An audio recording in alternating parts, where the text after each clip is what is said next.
கண்ணால நீ எனது கண்ணை நேற்றோடு காணவில்லை, என் கண்களை பறித்துக் கொண்டு ஏன் இன்னும் பேசவில்லை. அறியாமலே அலைபாயும் சிறு பேதை நானோ, உன் பேரும் என் பேரும் தெரியாமலே உள்ளங்களிடம் மாறும் ஏனோ. வாய் பேசவே வாய்ப்பில்லையே, வலி தீர வழி என்னவோ.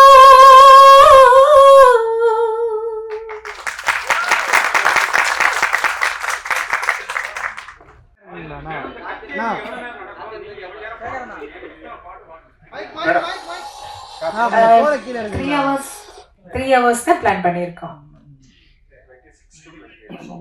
28 வரைக்கும் 26 to 28 சாங்ஸ். அது எவ்வளோ நேரம் போகுது அப்படி. சித்ரா மேடம், நீங்க 25,000 பாட்டு பாடினா கூட தன்னம்பிக்கை உள்ள பாட்டா வந்து இந்த ஒவ்வொரு பூக்களே பாட்டு வந்து இன்னைக்கும் வந்து அவ்வளவு பேசப்படுது. அந்த பாட்டோட அனுபவத்தை சொல்லுங்க. எவ்வளவு பேர் வந்து நாங்க ஜெயிச்சிட்டோம், எங்களுக்கு ரொம்ப அது வந்து என்கரேஜா இருந்துன்னு சொல்லியிருக்கோங்க. ஆமா, எனக்கும் ஒரு சில கச்சேரிகள்ல போகும்போது நிறைய பேர் அப்படி சொல்லியிருக்காங்க. அவங்களுக்கும் வாழ்க்கையில தோல்வி அடைஞ்சு வாழ்க்கை வேண்டாங்கிற ஒரு முடிவெடுக்கும் போது இந்த பாடல் கேட்டவங்க அந்த முயற்சியில இருந்து வெளியில வந்துட்டாங்கன்னு சொல்லி நிறைய பேர் எனக்கும் சொல்லியிருக்காங்க. 2-3 பேர், நிறைய இல்லை, 2-3 பேர். ஸோ ரொம்ப சந்தோஷம்தான். அந்த ஒரு பாட்டில் வந்து நான் என்னோட கான்ட்ரிபியூஷன் ஒன்றும் இல்லை. விஜய் சார் எழுதினது, பரத்வாஜ் சார் இசையமைத்தது, நான் என்னோட குரல் கொடுத்தேன், அவ்வளோதான் நல்லா செஞ்சேன். ஆனால் அது நிறைய பேரோட மனசில் போய் சேர்ந்துருக்குன்னு நினைக்கும் போது ரொம்ப சந்தோஷம். ரெக்கார்டிங்கில் வந்து சேரன் சார் வந்து நான் பாடிட்டு போயிட்டு அடுத்த நாள் மறுபடியும் என்ன வர சொன்னாங்க. அதில் ஒரு சில வரிகள் இன்னும் கிளாரிட்டி வேணும் அப்படின்னு சொல்லி மறுபடியும் 2-3 லைன்ஸ் என்ன மறுபடியும் பாட வச்சாங்க. அப்படிதான் அந்த பாடல் சொல்லி வந்தேன். இல்லை, என்னோட சேர்ந்து 4 சிங்கர்ஸ் இருக்காங்க. மது பாலகிருஷ்ணன் அவர் இருக்காரு, சத்யபிரகாஷ் இருக்காரு, திஷா பிரகாஷ்ன்னு சொல்லி இப்போ ரீசெண்டாக புது பாடகி ரொம்ப அருமையாக பாடும், அவங்களும் கலந்துக்கிறாங்க. ரூபா ரேவதின்னு ஒரு சிங்கர், அவங்க பாடுவாங்க, அதோட வயலினும் வாசிப்பாங்க. நாங்கள் இவ்வளோ பேர் சேர்ந்து தான் பண்ண போகிறோம். 3 மணி நேரம் எல்லாம் பாட முடியாது மேடம். இந்த 20,000 பாட்டுல இருந்து இந்த 26-28 பாட்டை நீங்க செலக்ட் பண்றீங்களா, இவங்க எல்லாம் செலக்ட் பண்றாங்களா, இல்ல ரசிகர்கள் செலக்ட் பண்ணிருக்காங்களா? நாங்க எல்லாரும் ஒரு டீமா உட்காந்து தான் செலக்ட் பண்ண போறோம். பாப்புலரான சாங்ஸ் ஜனங்களுக்கு பிடிக்குங்கிற மாதிரி எல்லாருக்கும் அவங்கவங்க சாய்ஸ் இருக்கும் இல்லையா, அந்த மாதிரி எல்லாரும் சேர்ந்து தான் நாங்க செலக்ட் பண்ணோம். எங்களுக்கு 20,000 பாட்டும் பிடிக்கும். லிஸ்ட் போடுறது ரொம்ப கஷ்டம். இந்த லிஸ்ட் போடுறது ரொம்ப கஷ்டம். மேடம், நீங்க அறிமுகமாகி இத்தனை வருஷம் ஆயிடுச்சு, ஆனா இது வரைக்கும் ஒரு தனி கச்சேரி பண்ணணும்னு ஏன் நினைக்கல? இப்போ ஆரம்பிச்சு பண்றதுக்கு உண்டான காரணம் என்ன? அப்படின்னு இல்லை, நான் தமிழ்ல கச்சேரிகள் பண்ணியிருக்கேன். ஆனா இந்த மாதிரி வெளியே பெருசா அந்த கிராண்ட் ஸ்கேல்ல பண்ணல. நான் மலையாளத்துல நிறைய கச்சேரிகள் பண்றேன், தமிழ்ல கூட பண்ணியிருக்கேன். ஆனா இவங்க செய்யற மாதிரி இந்த மாதிரி ட்ரெஸ் எல்லாம் வச்சு ஒரு கிராண்ட் ஒரு ஸ்கேல்ல ஒரு ஆடியோ விஷுவல் ட்ரீட் மாதிரி நான் இது வரைக்கும் செஞ்சதில்லை. கொஞ்சம் ஆர்டினரியா இருக்கேன். மேடம், லைவ் கான்சர்ட்ல நம்ம ஏவன் சாரும் இளையராஜா சாரும் வருவாங்களா? இன்வைட் பண்ணிருக்கீங்களா? கண்டிப்பா இன்வைட் பண்ணுவோம். அவங்க ஃப்ரீயா இருந்தா கண்டிப்பா வருவாங்க. ஏன்னா வந்து இளையராஜா சாங் வந்து பாட்னாவே வந்து அவர் ஏதாவது சொல்லுவாரு, அவர் ஏதாவது சொன்னாருன்னா அவங்களோட பதில் என்ன? இந்த 28 சாங்குமே முறைப்படி எல்லா இடத்துலயும் அனுமதி வாங்கி தான் பண்ணிருக்கேன். ஸோ அதனால யாரும் எதுவுமே சொல்ல மாட்டாங்க. நீங்க அந்த ஃபர்ஸ்ட் ஓபனிங்ல வந்து அந்த டிராயிங் ஒன்று காமிச்சீங்க. அந்த டிராயிங் வந்து இப்பதான் வந்து சொல்றீங்க அனுமதி வாங்கியிருக்கு. உங்களோட டிராயிங்ஸ் வந்து எனக்கு தெரியும், டிராயிங்லாம் வரைவேன்னு சொல்லியிருக்கீங்க. இங்கிருந்து தான் ஓப்பனிங் ஆச்சுன்றீங்க. சென்ட்ரல்ல இருந்து என்ன ஓப்பனிங் ஆச்சு? எந்த பாட்டுக்காக உங்களை வந்து கூப்பிட்டு இந்த பாட்டு பாடுங்க அப்படின்னு சொன்னாங்க? ஃபர்ஸ்ட் சாங் வந்து ஆக்சுவலி நான் என்ன தமிழ்நாட்டுக்கு இளையராஜா சார் அழைச்சதே பூவே பூச்சுடுவா படத்துக்காக. அதோட மலையாளம் வெர்ஷன் நோக்கத்தா தூரத்து கண்ணும் நட்டுன்னு ஒரு மூவி, ஃபாசில் சார் டைரக்ட் பண்ண மூவி. அதில் வந்து நான் பாடியிருந்தேன். நதியா மொய்து அவங்களும் இன்ட்ரொடக்ஷன். நானும் அப்போ தான் கொஞ்சம் ஸ்டார்ட் பண்ணிட்டு இருந்தேன் மலையாளத்தில் கூட. அப்போ ராஜா சார் அந்த மூவி பார்த்துட்டு அந்த ஹீரோயினுக்கு இந்த வாய்ஸ் சூட் ஆகுது, சரி இந்த வாய்ஸை யூஸ் பண்ணிக்கலாம், சென்னையில் வந்து கொஞ்சம் வாய்ஸ் டெஸ்ட் பண்ணிக்கிறேன், வர சொல்லுங்கன்னு சொல்லியிருந்தாரு. ஃபாசில் சார் தான் எனக்கு சொன்னது, நீங்கள் சென்னைக்கு போகும்போது ராஜா சாரை போய் மீட் பண்ணுங்க, அவரை செக் பண்ண. முதல்ல இவர் கிண்டல் பண்ணுறாரு, ராஜா சார்கிட்ட எல்லாம் போவேன்னு நான் நிஜமாகவே எதிர்பார்க்கவே இல்லை. அப்படிதான் ராஜா சார்கிட்ட தாசண்ணாவோட மேனேஜராக இருந்த குஞ்சுண்ணியின் வயலினிஸ்ட் அவர் தான் என்னை கூட்டிகிட்டு போகிறார் ராஜா சார்கிட்ட. அங்கே வாய்ஸ் டெஸ்ட் பண்ணி அடுத்த நாள், ஆனால் புகை பூச்சரவாக்கு முன்னாடி நீதான அந்த கோயிலுங்கிற படத்தில் பூஜைக்கு ஏற்ற கோயிலுங்கிற பாடல் பாட வச்சேன். இன்னொன்று ஆக்சுவலாக நீங்கள் இளையராஜா சார் பாட்டு தான் அதிகமாக வந்து பாடினது, நிறைய பேர் ரசித்தது. ஸோ ஆனால் இளையராஜா சார் வந்து இங்கே சமீபத்தில் பார்த்தீங்கன்னா ஒரு டைரக்டர் இப்போ நடிக்கிறாரு, அவர் வந்து அவன் இவன் சொல்லியிருக்காரு.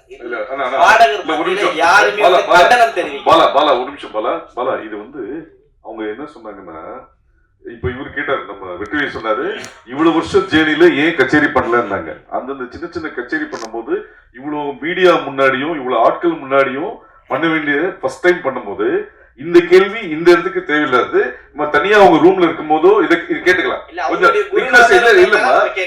கரெக்டுமா, அது இந்த கான்செப்டுக்கு சம்பந்தம் இல்லாத ஒரு கேள்வி. இது வந்து இவங்க இல்ல, இந்த கேள்வி நீங்க வேற யாருக்காக வேணா கூட கேட்கலாம். ஆனா கேள்வி கேட்கக்கூடாத இடம் இது இல்ல, அதனால தவிர்த்துருங்க. நன்றி, வணக்கம். எங்களை வரவேற்று வந்து அனைவருக்கும் நன்றி, வணக்கம். சார் மேடம் இப்ப நீங்க 20,000 சாங்ஸ் பாடிருக்கீங்க, ஆனா அந்த சாங்ஸ் உங்களுக்கு பிடிச்ச சாங்ஸ் எது?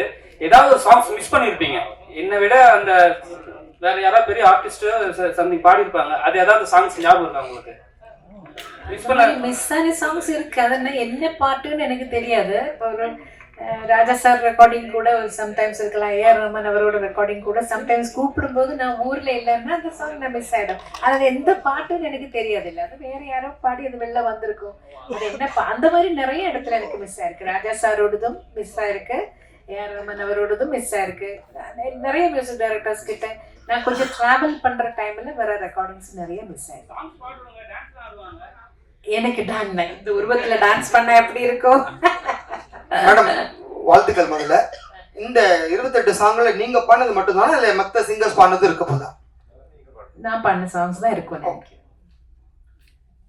நாங்க கேட்டு வளர்ந்ததெல்லாம் எஸ்பிபி சித்ரா, மனோஜ் சித்ரா இப்படி கேட்டு தான் நாங்க வானொலியில வளர்ந்துருக்கோம். இப்போ எஸ்பிபி சார் பாடின சாங்ஸ், மனோ பாடின சாங்ஸ் இருக்குமா? அதெல்லாம் இருக்கும் கண்டிப்பா. 2 மேல் சிங்கர்ஸ் இருக்காங்கல்ல, அவங்க மாத்தி மாத்தி பாடுவாங்க. மேடம், உங்களை சின்ன குயில் சித்ரா தான் கூப்பிடுவாங்க. நீங்க 47 வருஷமா பாடுறீங்க, 25,000 பாட்டு, 6 நேஷனல் அவார்டு. இப்ப பெரிய குயிலா இருப்பீங்க. இல்ல இப்ப உள்ள பாடகைகள சின்ன குயில்னு உங்களுக்கு பிடிச்ச பாடகைகள் யார் சொல்லுவீங்க? ஒரு 2 மணி நேரம் சொல்லுங்க. ஐயோ, நிறைய இப்ப அதர் சிங்கர்ஸ் நிறைய பேர் நல்ல டேலண்டடா இருக்கிற நிறைய சிங்கர்ஸ் இருக்காங்க.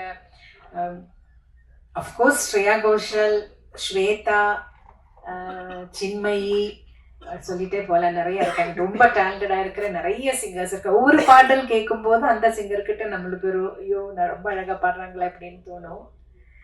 1-2 பேர் எடுத்து சொல்றது கஷ்டம் தான், ஆனா இவங்க எல்லாம் எனக்கு பிடிச்ச சிங்கர்ஸ். சித்ராமா, உங்க சாங்லயே வந்து பாத்தீங்கன்னா எஸ்பிபி சாருக்கு இளையராஜா சார் ஒரு சாங் போட்டிருக்காரு, அவர் பாடின இன்னும் நினைவு ஊட்டுற மாதிரி. அதே போல சின்ன குயில் பாடும் அப்படின்னு சொல்லி உங்களை ஓப்பனிங் பண்ணுங்க. அந்த பாட்டு உங்களுக்காக எழுதுனதா? நீங்க கேட்டீங்களா? இல்ல வைரமுத்து சார் தானே எழுதினாரு, அந்த படத்துக்காக எழுதியிருப்பாங்க. அந்த பாட்டு தான் முதல்ல வெளியில வந்தது, அதனாலதான் என்ன சின்ன குயில்னு கூப்பிடுறாங்கன்னு நினைக்கிறேன் நான்.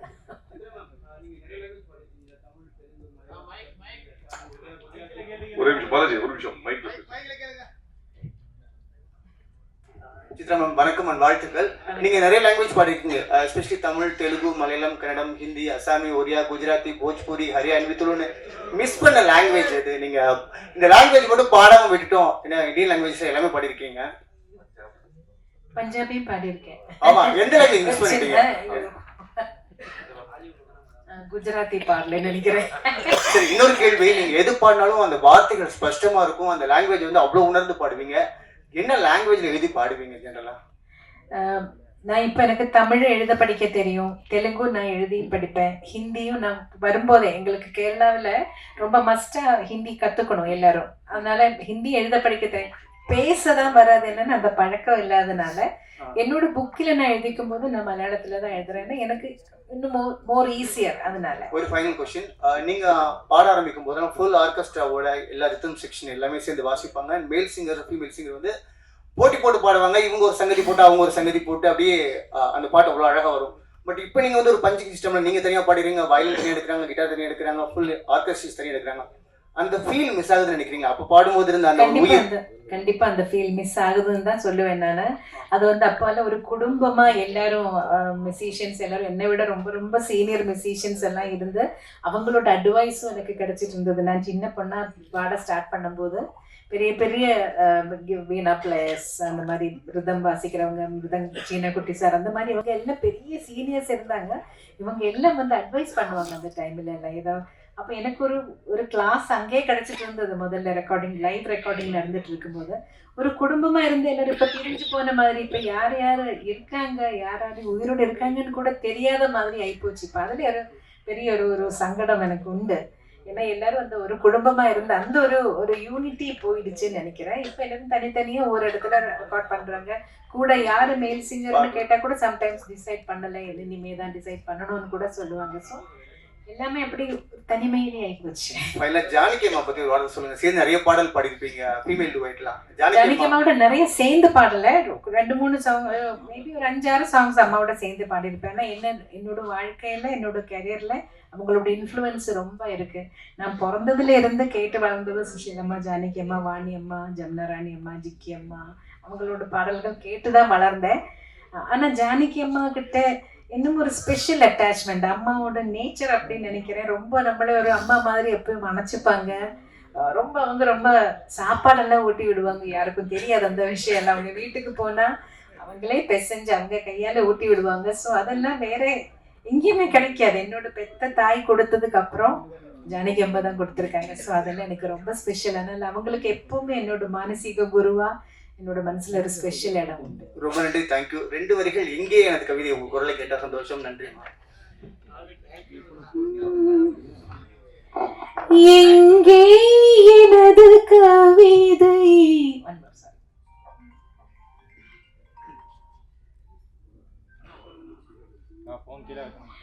எங்கே எனது கவிதை, கனவிலே எழுதி மடித்த கவிதை, எங்கே எனது கவிதை, கனவிலே எழுதி மடித்த கவிதை, விழியில் கரைந்து விட்டதோ அம்மம்மா, விழியில் அழித்து விட்டதோ, கவிதை தேடித் தாருங்கள், இல்லை என் கனவை மீட்டு தாருங்கள், எங்கே எனது கவிதை, கனவிலே எழுதி மடித்த கவிதை. மேடம், உங்க வாய்ஸ் மாத்திரம் அழகு இல்லை, நீங்களே அழகா இருக்கீங்க. ஏதாவது டிவி சீரியல்ல தமிழ், மலையாளம், தெலுங்கு நடிக்க கூப்பிட்டுருக்காங்களா? அப்புறம் ஏன் இவ்வளவு நாள் மியூசிக் டைரக்டர் ஆகல? மியூசிக் டைரக்ஷன் அல்ல, அதுக்கு ஒரு தனி திறமை வேணும். ஒரு சிச்சுவேஷன் சொல்லி அதுக்கு தகுந்த மாதிரி ஆப்டா ஒரு மியூசிக் கிரியேட் பண்றதுக்கு ஒரு தனிமை, என்ன, அதுக்கு ஒரு டேலண்ட் வேணும். அந்த அளவுக்கு டேலண்ட் எனக்கு இல்லைன்னு நினைக்கிறேன். எனக்கு நான் ட்ரை பண்ணியிருக்கேன், சின்னதா ஒரு ஸ்லோகம் கொடுத்தா ஒரு ராகம் பேஸ் பண்ணி எல்லாம் சும்மா பாடலாம், அது எனக்கு பிரச்சனை இல்லை. பட் ஒரு சிச்சுவேஷனுக்கு மியூசிக் கிரியேட் பண்ற மாதிரி அந்த அளவுக்கு எனக்கு தெரியாது ஒன்றும். அது இன்னொரு விஷயம் என்ன கேட்டீங்க? நடிப்புக்கு கேட்டாங்க, ஒரு 2 படத்துக்கு மதர் கேரக்டருக்கு வர முடியுமான்னு. எனக்கு ஆனால் அந்த ஒரு ஆக்டிங் ஃபீல்டு எனக்கு அவ்வளோ ஒரு கம்ஃபர்டபுளா இல்லை. இதே போதும், இது இப்படி இருந்தா போதும் நினைக்கிறேன். ஒவ்வொரு பாட்டையும் பாடும்போது அந்த பாட்டு எப்படி வரும்னு மனசுக்குள்ள உங்களுக்கு தோணும். நீங்க ரொம்ப கஷ்டப்பட்டு பாடி நல்லா வந்தியேன்னு வருத்தப்படுற பாட்டு ஏதாவது இருக்கா? ஃபேமஸ் ஆகல, அல்ல, நான் கஷ்டப்பட்டு பாடி வெளியில வராத படங்கள் எல்லாம் நிறைய இருக்கு, வந்திருக்காங்க. அப்படி இருக்கு, இல்லைன்னு சொல்ல முடியாது.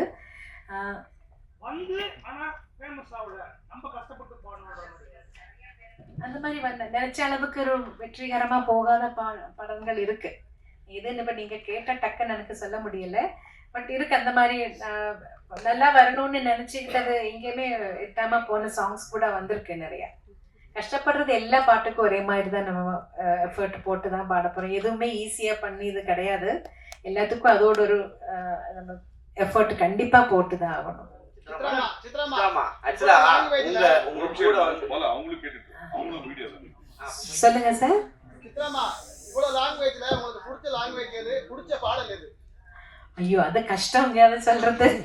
எனக்கு வந்து புது புது லாங்குவேஜஸ் ட்ரை பண்றது லேர்ன் பண்றது எனக்கு பிடிக்கும்.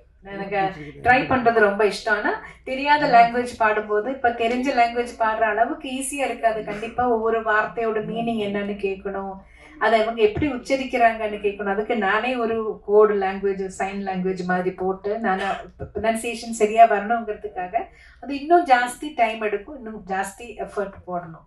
மேடம் அதாவது இதை இங்க பாருங்க, இருட்டுல இருக்கீங்க தெரியல. மேடம் அதாவது படங்கள் வந்து இன்ஸ்ட்ருமெண்ட்ஸ்ல வாசிக்கிற வரைக்கும் எப்படி இருந்துச்சுன்னா வந்து மியூசிக் வந்து லிரிக்ஸை ஓவர் ரூல் பண்ணாம இருந்துச்சு. அங்க வந்து இந்த சிங்கர்ஸ்க்கான ரெக்கக்னிஷன் நல்லாவே இருந்துச்சு. Once it became in digitalisation ஆனதுக்கு அப்புறமா அந்த முக்கியத்துவம் இல்லாம போயிடுச்சு. அதை பத்தி உங்களோட கருத்து என்ன மேடம்? பழைய காலத்துல எல்லாமே லைவ் இன்ஸ்ட்ருமெண்ட்ஸ் யூஸ் பண்ணிட்டு இருக்கிறப்போ எல்லாமே நல்ல கிளியரா இருந்தது. இப்போ எலக்ட்ரானிக்ஸ் கொஞ்சம் அதிகமா வரும்போது தான் அப்படி வார்த்தை பளிச்சுன்னு தெரியாம கொஞ்சம் அப்படி போறது. அதனாலதான் நினைக்கிறேன். இல்ல அதுதான் மேடம், அது வந்து ஒரு பாதிப்பா இருக்காதா, அது எதெல்லாம் வழிமுறை இருக்காதா பண்றதுக்கு? நீங்க அதுதான் நான் கேட்கிறேன் உங்ககிட்ட as a singer. ஏன்னா you are an experienced veteran. எல்லா தடவையும் நாங்க சொல்லுவோம் மெயினா வாய்ஸ் மெயின் வச்சுட்டு பேக்ரவுண்ட் ஸ்கோர் கொஞ்சம் பேக்ரவுண்ட்ல இருக்கிற மாதிரி வைக்க சொல்லுவோம். ஆனா ஒவ்வொரு மியூசிக் டைரக்டருக்கு அவரோட காதுல அது எப்படி எல்லாமே மிக்சிங் பண்றவங்களோட இயர்ஸை பொறுத்த வரைக்கும் இருக்கும். அவங்களுக்கு அது எப்படி கேட்குதோ எப்படி வேணும்னு நினைக்கிறாங்களோ அப்படிதான் மிக்ஸ் வெளியில வரும். நம்ம பாடி முடிச்சு போயாச்சுன்னா மிக்சிங்ல எல்லாம் நாங்க போய் உட்கார்றது இல்லை, எங்களுக்கு தெரியாது. பாட்டு வெளியில வரும்போதுதான் இது இப்படி வந்திருக்குன்னு புரியும்.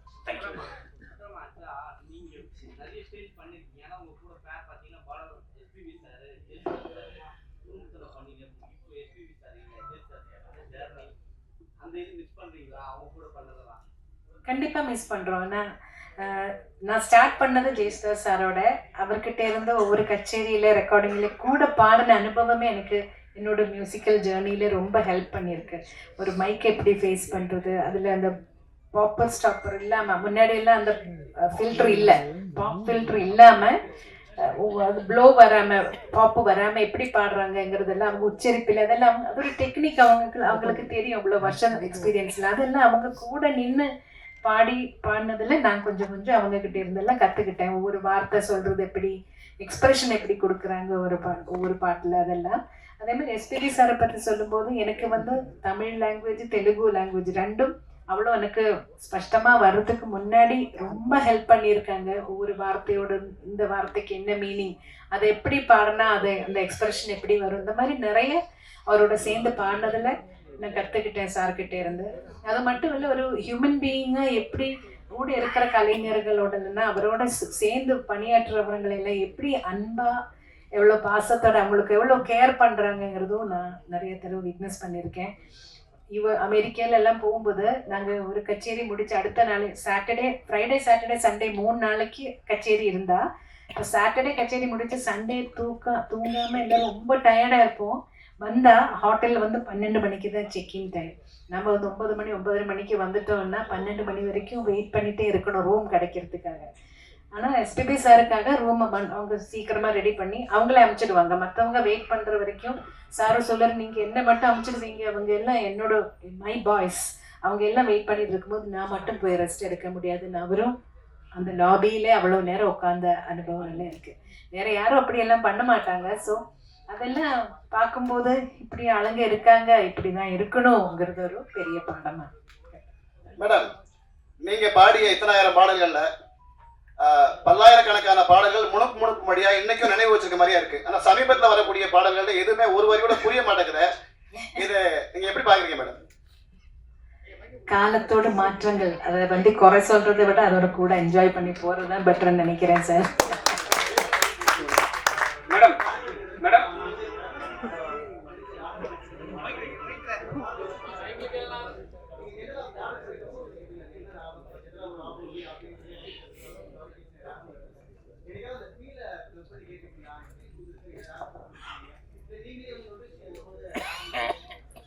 ஓரளவுக்கு பாட்டு கேட்கும்போது அது என்ன பேஸ் பண்ணி பண்ணியிருப்பாங்கன்னு தெரியும். ஆனால் பியூர் கர்நாடிக் மியூசிக்கிலே ஒரு ராகத்தை மட்டும் பேஸ் பண்ணி வர்ற சாங்ஸ் அந்த மாதிரி மியூசிக்கல் ஃபிலிம்ஸில் மட்டும்தான் மோஸ்ட்லி அப்படி இருக்கும்.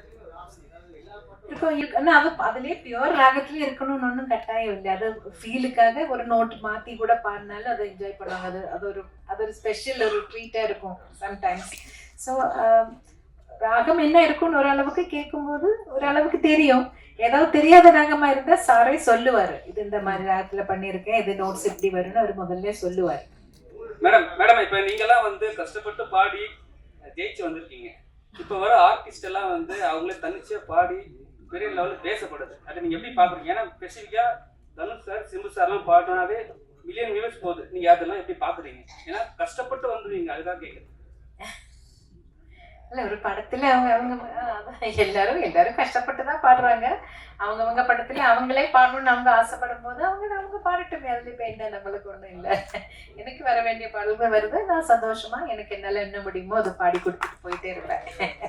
மேடம், திரைப்பாடல்களை தாண்டி நிறைய கர்நாடிக் பாடல்களும் நிறைய சிங்கர்ஸ் பாடுறாங்க. நீங்க அது மாதிரி மேடை கச்சேரிகள்லாம் பண்ணிருக்கீங்களா? நான் 2 கச்சேரி தான் பண்ணியிருக்கேன். ஒன்று திருவையாறுல ஒரு தடவை பாடினேன். அப்புறம் கேரளாவில் சூர்யா ஃபெஸ்டிவல்னு ஒரு பெரிய ஃபெஸ்டிவல் நடக்கும். எல்லா மியூசிஷியன்ஸும் டான்சர்ஸ் எல்லாம் அங்கே வந்து பெர்ஃபார்ம் பண்ணியிருக்காங்க. அதுலேயும் ஒரு தடவை பண்ணேன். எனக்கு என்ன ப்ராப்ளம் வந்ததுன்னா, அட் ஏ டைம் ரெண்டுமே கொண்டு போகிறது ஃபீமேல் சிங்கர்ஸுக்கு கொஞ்சம் கஷ்டம். வாய்ஸோட டெக்ஸ்டரில் சின்ன டிஃப்ரென்சஸ் வருது.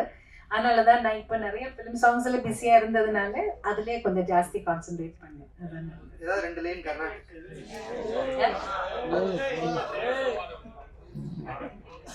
Nice and kind. Ticket rates. Tickets are available on insider.in and Book My Show. Starting rate வந்து 499, 799. It's 500ல இருந்து 4000 rupees வரை எல்லா ரேஞ்சிலையும் டிக்கெட் இருக்கு. ஆக்சுவலாக ரொம்ப காம்ப்ரஹென்சிவாக பிளான் பண்ணியிருக்கு. இந்த வாட்டி இந்த கான்செப்ட்ல லைக் ஐ செட் எல்லாருமே ஃபேமிலியாக வரணும் தான் எதிர்பார்ப்பாங்க. ஸோ அதில் மேமோட இன்ட்ரெஸ்ட் என்னதுன்னா எல்லாருமே வரவங்க எல்லாருமே உட்காந்துட்டு நிம்மதியாக ஒரு 3 hour ரெஸ்ட் எடுத்துட்டு பீஸ்ஃபுல்லான ஒரு வாழ்க்கையை வாழ்ந்துட்டு போகணும்னு சொல்லிட்டு. ஸோ ஜெனரலாக நீங்கள் ஒரு படத்துக்கு போறீங்க, எவ்வளோ செலவு பண்ணீங்களோ ஒரு ஃபேமிலியோட அதே காஸ்ட்ல இந்த ஷோ நீங்கள் எல்லாருமே செலவு பண்ணிட்டு ஜாலியாக பார்த்துட்டு போகிற மாதிரி தான் காஸ்ட் வச்சிருக்கு. 499 ஸ்டார்ட் ஆகுது. சார் போன வாட்டி கூட கொடுத்தோம் சார், வரவே இல்லை சார். நீங்க எதுவுமே எழுதவும் இல்லை சார். என்ன சார் இப்படி பண்ணிட்டீங்க? நீங்க சொல்லக்கூடாது சார், நீங்களா ஃபேமிலி, நாங்க வரோம்னு சொல்லணும். அதுதான் கரெக்டான முறை. சித்ராமா 2 லைன் கர்நாடிக் ஏதாவது.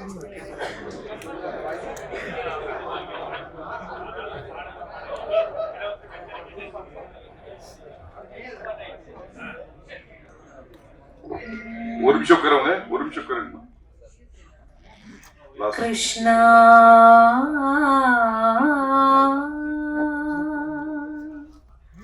கிருஷ்ணா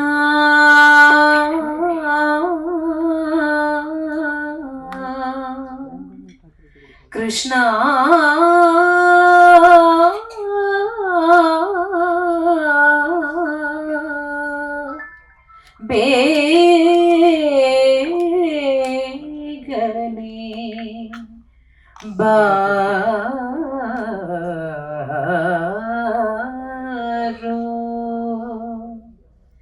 கிருஷ்ணானி பேகனே பாரோ கிருஷ்ணானி பேகனே பாரோ கிருஷ்ணானி பேகனே பாரோ பாரோ பாரோ கிருஷ்ணானி பேகனே பாரோ பாரோ பாரோ கிருஷ்ணானி பேகனே பாரோ பாரோ பாரோ கிருஷ்ணானி பேகனே பாரோ